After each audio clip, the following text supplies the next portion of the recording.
ക്രിസ്തുവിൽ വാത്സല്യമുള്ളവരെ, നാം പെസഹാകാലം 5-ാം ഞായറിലേക്ക് പ്രവേശിക്കുകയാണ്. വചനഭാഗം യോഹന്നാൻ 15:1 മുതൽ 8 വരെ വാക്യങ്ങൾ. യേശുവിൻ്റെ വിടവാങ്ങലിനു ശേഷവും ശിഷ്യർ തന്നോട് ചേർന്നിരിക്കേണ്ടതിൻ്റെ ആവശ്യകത മുന്തിരിച്ചെടിയും ശാഖകളും എന്ന ഉപമയിലൂടെ വ്യക്തമാക്കുന്നതാണ് ഇന്നത്തെ സുവിശേഷ ഭാഗം. 4-ാം സുവിശേഷത്തിലെ ഒരു സവിശേഷതയാണ് ഞാൻ ആകുന്നു, ഐ ആം എന്ന പ്രയോഗം. പല സന്ദർഭങ്ങളിലും ഈ പ്രയോഗം യേശു ഉരുവിടുന്നതായി സുവിശേഷകൻ ഉദ്ധരിക്കുന്നുണ്ട്. പണ്ഡിത അഭിപ്രായത്തിൽ ഞാൻ ആകുന്നു എന്ന പ്രയോഗം 2 വിധത്തിൽ ഉപയോഗിക്കപ്പെടുന്നു. ഒന്ന്, സമ്പൂർണ്ണ പ്രസ്താവന, അതായത് പൂർണ്ണ വിരാമത്തോടെ ഞാൻ ആകുന്നു എന്ന പ്രസ്താവന അവസാനിക്കുന്നു. ഈ പ്രയോഗത്തോടൊപ്പം രണ്ടാമതൊരു നാമനിർദ്ദേശിക ഇല്ല. ഇതിന് ധാരാളം ഉദാഹരണങ്ങൾ സുവിശേഷത്തിൽ നമുക്ക് കാണുവാൻ കഴിയും. 4:26, 6:20 ഉദാഹരണമായി കാണുക. 2 നാമനിർദ്ദേശിക ഉൾപ്പെടുത്തിക്കൊണ്ടുള്ള ഞാൻ ആകുന്നു എന്ന അർത്ഥവിരാമ പ്രസ്താവന, അതായത് ഞാൻ ആകുന്നു എന്ന പ്രസ്താവന അവസാനിക്കാതെ മറ്റൊരു നാമനിർദ്ദേശിക ഇതിൽ ഉൾപ്പെടുന്നു.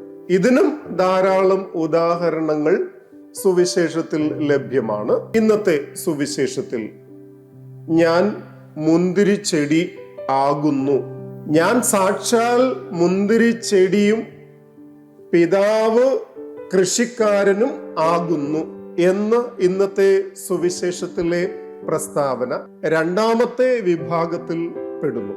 4-ാം സുവിശേഷകൻ ഞാൻ ആകുന്നു എന്ന പ്രയോഗത്തിലൂടെ യേശുവിലുള്ള ദൈവിക സത്ത, ദൈവാംശം സൂചിപ്പിക്കുന്നു. ഈ പദപ്രയോഗം ദൈവം വെളിപ്പെടുത്തിയ തൻ്റെ നാമത്തിൻ്റെ പ്രതീകമാണ്. പുറപ്പാട് 3:14 ഞാൻ ആകുന്നു. ഞാൻ ആകുന്നു എന്നുള്ളത് താത്വികമായി നിലനിൽക്കുന്ന ആൾ എന്നതിലുപരി സൃഷ്ടിക്കുകയും രക്ഷിക്കുകയും ചെയ്യുന്ന ആൾ എന്ന് ഉള്ളതാണ്. അന്തിമമായി യേശു ദൈവമാകുന്നു എന്നാണ് ഇത് അർത്ഥമാക്കുന്നത്.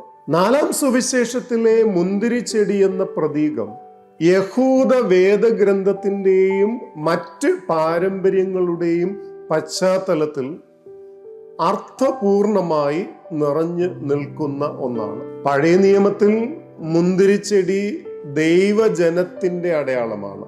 യെശയ്യാ 5:1 മുതൽ 7 വരെ. മുന്തിരിച്ചെടി സമൃദ്ധിയുടെയും സുഭിക്ഷതയുടെയും പ്രതീകമാണ്. ജെറമയ 6:9. ഇവിടെയെല്ലാം ഇസ്രായേലാണ് മുന്തിരിച്ചെടി, ദൈവമല്ല. മറ്റു പാരമ്പര്യങ്ങളിലും പ്രത്യേകിച്ച് മറ്റ് സമാന്തര സുവിശേഷങ്ങളിലും ഇസ്രായേൽ തന്നെയാണ് മുന്തിരിച്ചെടി. ഉദാഹരണം മർക്കോസ് 12:1 മുതൽ 12. 4-ാം സുവിശേഷകൻ യഹൂദ വേദഗ്രന്ഥവും മറ്റ് പാരമ്പര്യങ്ങളും അടയാളപ്പെടുത്തുന്ന മുന്തിരിച്ചെടി എന്ന സാദൃശ്യം യേശുവുമായി ബന്ധിക്കുകയാണ്. സുവിശേഷത്തിൽ 2 ഇടത്താണ്, 1-ാം വാക്യത്തിലും 5-ാം വാക്യത്തിലും സുവിശേഷകൻ യേശു മുന്തിരിച്ചെടി ആകുന്നു എന്ന് സൂചിപ്പിക്കുന്നു.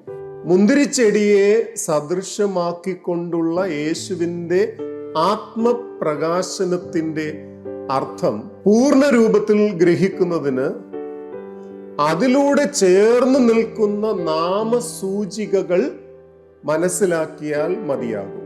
ആദ്യത്തെ വെളിപ്പെടുത്തൽ 15:1 യേശുവിന് പിതാവുമായുള്ള ബന്ധത്തിന്റെ പശ്ചാത്തലമാണ് പ്രകടമാക്കുന്നത്. 2ാമത്തെ വെളിപ്പെടുത്തൽ 15:5 യേശുവിന് വിശ്വാസ സമൂഹവുമായിട്ടുള്ള ബന്ധത്തിന്റെ പശ്ചാത്തലം ദൃശ്യമാക്കുകയാണ്. അങ്ങനെയെങ്കിൽ രണ്ട് വെളിപ്പെടുത്തലുകളും ആത്മപ്രകാശനത്തിനോടൊപ്പം പിതാവും യേശുവും വിശ്വാസ സമൂഹവും തമ്മിലുള്ള പരസ്പര ബന്ധത്തിന്റെ വെളിപ്പെടുത്തൽ കൂടിയാണ്. കൃഷിക്കാരൻ പിതാവാണ്, മുന്തിരിച്ചെടി യേശു, ശാഖകൾ വിശ്വാസ സമൂഹം എന്നീ മൂന്ന് നാമങ്ങൾ ഫലം പുറപ്പെടുവിക്കുന്നതിന് ആവശ്യമായി വരുന്നു. ഞാനാകുന്നു എന്ന് 2 പ്രാവശ്യം പ്രയോഗിക്കുന്നതിലൂടെ പിതാവിനും വിശ്വാസ സമൂഹത്തിനും മധ്യേ നിലകൊള്ളുന്നവനാണ് യേശു എന്ന സത്യം സ്പഷ്ടമാകുന്നു. പിതാവും യേശുവും തമ്മിലുള്ള ബന്ധവും യേശുവും വിശ്വാസ സമൂഹവും തമ്മിലുള്ള ബന്ധവും യേശു തൻ്റെ ആത്മപ്രകാശനത്തിലൂടെ വ്യക്തമാക്കി.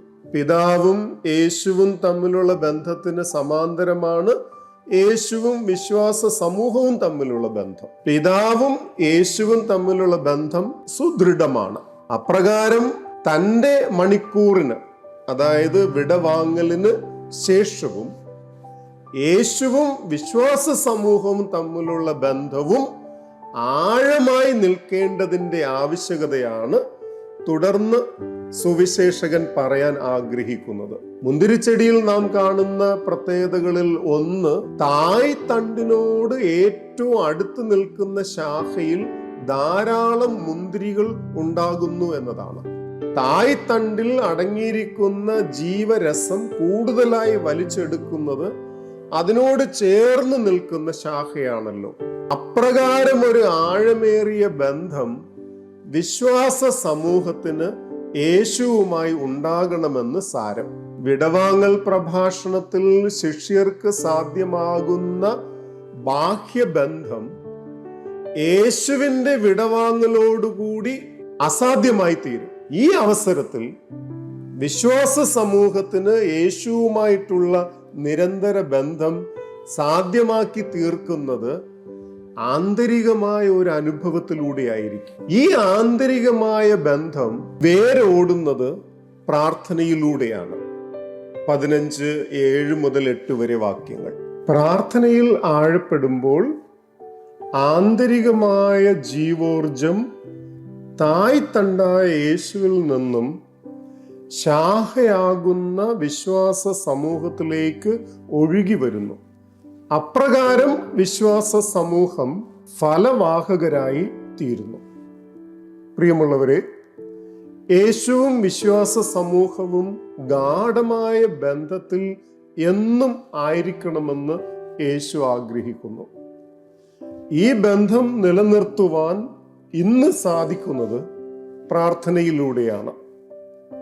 പ്രാർത്ഥനയിലൂടെ ആഴപ്പെടുന്ന ബന്ധം വിശ്വാസ സമൂഹത്തെ ചൈതന്യം കൊണ്ട് നിറയ്ക്കുന്നു. പ്രാർത്ഥനാ നിർഭരമായ ഒരു ജീവിത ശൈലി ക്രൈസ്തവ സമൂഹത്തിന് ഉണ്ടാകേണ്ടത് ഇന്നിൻ്റെ പശ്ചാത്തലത്തിൽ ഏറെ ആവശ്യമായി വരുന്നു. ദൈവം നമ്മെ സമൃദ്ധമായി അനുഗ്രഹിക്കട്ടെ.